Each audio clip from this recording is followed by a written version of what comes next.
before about 5 years ago, our skies were typically blue, and now you see it's covered with lines and haze. We began to eventually test to see if in fact there was credence to what we were seeing. And from the first test in precipitation in spring of '06 that tested 7 parts per billion, we've since had tests that have escalated as high as 3,450 parts per billion. That's a 50,000% increase in aluminum. I sent this water, see it's right there, it says backyard rain gauge. Aluminum, 1,010 micrograms per liter of aluminum. And here's barium, 8 micrograms per liter of barium. And this is from the labs up in Redding, California. This is a certified government report.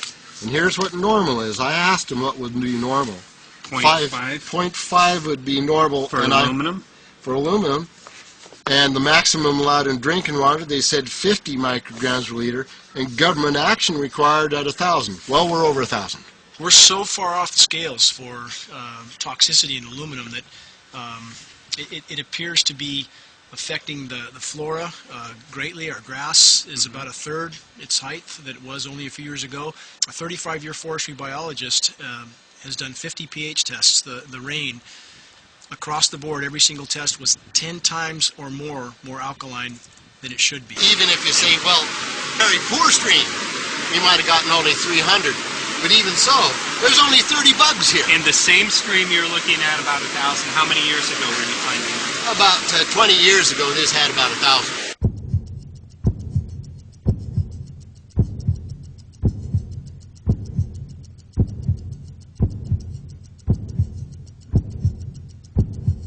If I could just clarify, so 10 megatons of aluminum dumped into the atmosphere would have no human health impact. So let me be more careful here. Work to separate out the toxicological, but so the aluminum we've only begun to research and published nothing. This is a very delicate moment for the powers that be, because they're taking a covered up operation like the tropospheric aerosol program or Chemtrails, Project Icarus, whatever, it's had many names over the years, and they're making it overt into a geoengineering scientific shield to deflect sunlight because global warming's out of hand. I am a substitute teacher, and so I get to work with a lot of kids. I get to see a lot of kids in this county.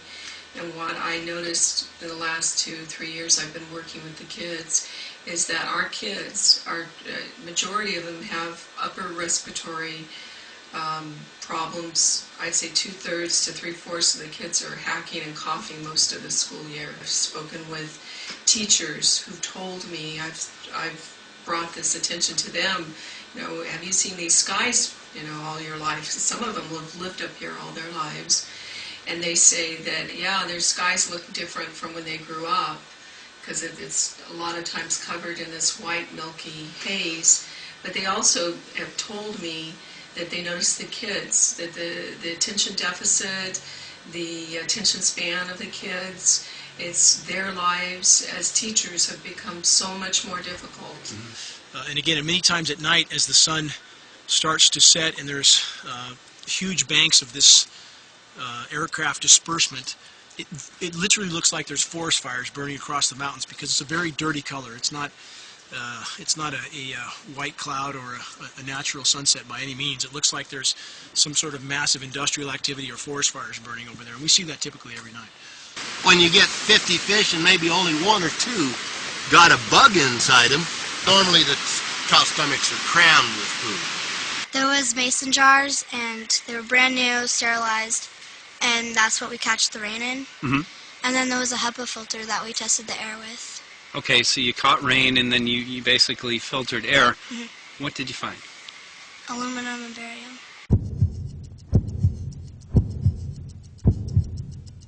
We haven't done anything serious on alumina, and so there could be something terrible that we'll find tomorrow we haven't looked at.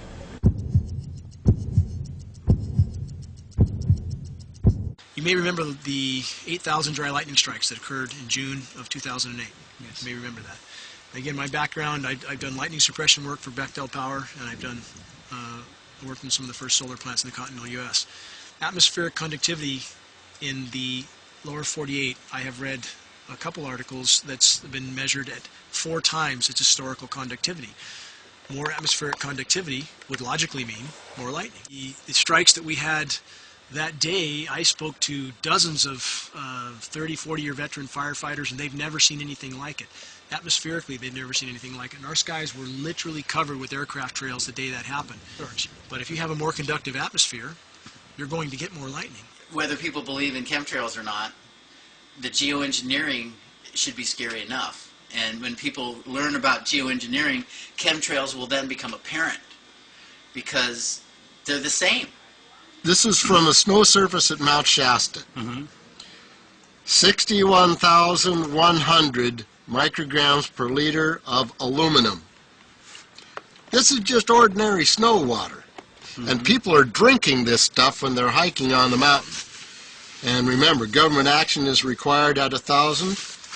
This is 61 times over the government limit, and our hikers are drinking this poisonous water on Mount Shasta Mountain itself.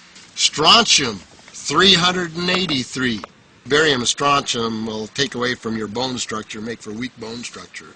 The aluminum, though, that's scary. You know, what is it? Alzheimer's, autism, gosh knows what that's doing. A number of other things, neurological. We speak of these tests that contain massive amounts of heavy metals. Often the first response from people is, well, they're migrating from China. But California Air Quality Resources Board did a study on the aerosols from China, and metals were not amongst those aerosols. Again, the geoengineering patents specifically describe a polymer fiber to keep those metallic particles aloft a little bit longer. So again, if you have one of the most stringent air quality boards on the planet stating that these aerosols are not migrating from there, they weren't there 5 years ago, they're there in lethal quantities now, where are they coming from? Is that where they're coming from? You know, these aircraft you see laying these trails down, again, all I can say for sure is that the metals we're seeing match the patents exactly, and the patents match what we see above us exactly in scope of creating artificial clouds. So we can only conclude this is the source of these metals.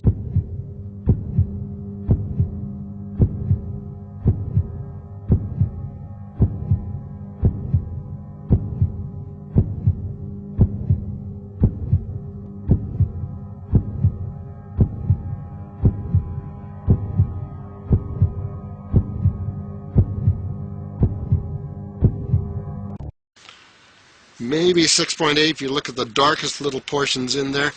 But this is black oak leaf. This is black oak acorns. This should be very acid, and I'm getting 10 times higher than expected. There's something really wrong here.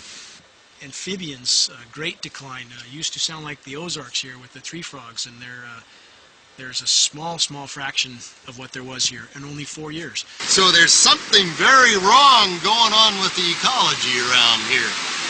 When you should be getting 5.5 and you're getting 6.8, there's something damned wrong. It's not just activists anymore. Now the scientific community that has their head on straight is speaking out.